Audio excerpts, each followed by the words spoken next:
काल माननीय शरद पवार यांनी सुद्धा जो एक महत्त्वाचा विषय मांडला की निवडणुकीपूर्वी त्यांना काही लोक भेटले,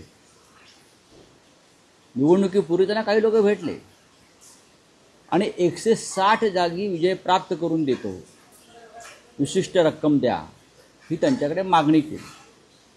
आता मी तुम्हाला काही पुढे जाऊन सांगतो. यापैकी काही लोक आम्हाला म्हणजे माननीय उद्धव ठाकरे यांनाही भेटलेले आहेत,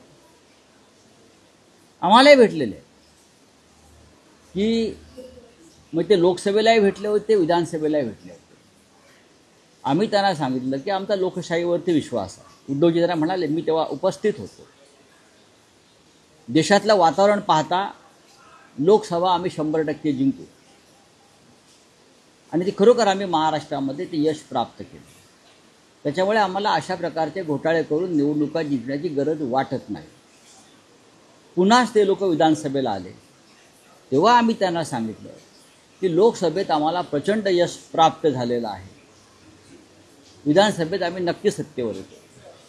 तेव्हा त्या लोकांचं असं म्हणणं होतं की तुम्ही आम्हाला 60 ते 65 जागा ज्या अडचणीतल्या आहेत त्या सांगा. आम्हाला सांगितलं त्या आम्ही तुम्हाला विजयी करून देतो EVMच्या माध्यमातून.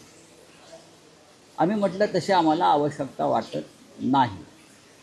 पण त्याने इतकंही सांगितलं, तुम्हाला जरी आवश्यकता वाटत नसली तरी समोर जे सरकारमध्ये आहेत त्यांनी अशा प्रकारची योजना EVMच्या माध्यमातून आणि मतदार याद्यांच्या माध्यमातून जे काम केलं आहे त्याच्यामुळे तुमचं अपयश आम्हाला दिसतं आहे. आम्ही तुम्हाला मदत करू शकतो.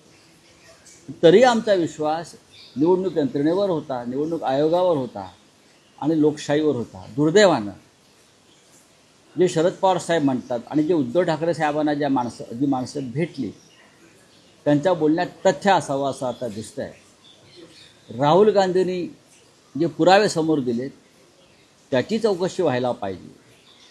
EVMमध्ये घोटाळे करून विजयी होण्याची शक्यता काही लोक व्यक्त करत आहेत. त्यात आता VVPATची योजना दूर केली. याचा अर्थ निवडणूक यंत्रणा ही स्वच्छ नाही, ती घोटाळेबाजांना पाठिंबा देते. निवडणूक यंत्रणा पारदर्शक नाही हे स्पष्ट दिसतं. आगामी काळात होणाऱ्या निवडणुका किंवा स्थानिक संस्था मुंबईच्या निवडणुकीने ह्याचा फटका बसेल का? जर आता आम्ही आतापासून लोकांना जागरूक करण्याचा प्रयत्न करतो आहोत. मुंबईसारख्या महानगरपालिका परंपरेनं शिवसेनेच्या किंवा मराठी माणसाच्या ताब्यात आहेत, त्या राहू नयेत यासाठी भारताचा निवडणूक आयोगसुद्धा प्रयत्न करतो आहे का भाजपला मदत करण्यासाठी.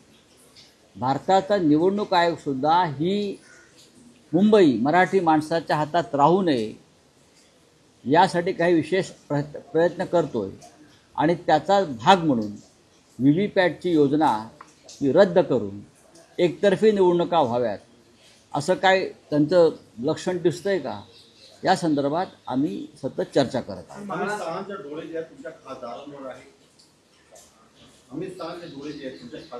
आमच्या खासदारांवरती डोरे असले तरी ते डोरे यशस्वी होणार नाहीत.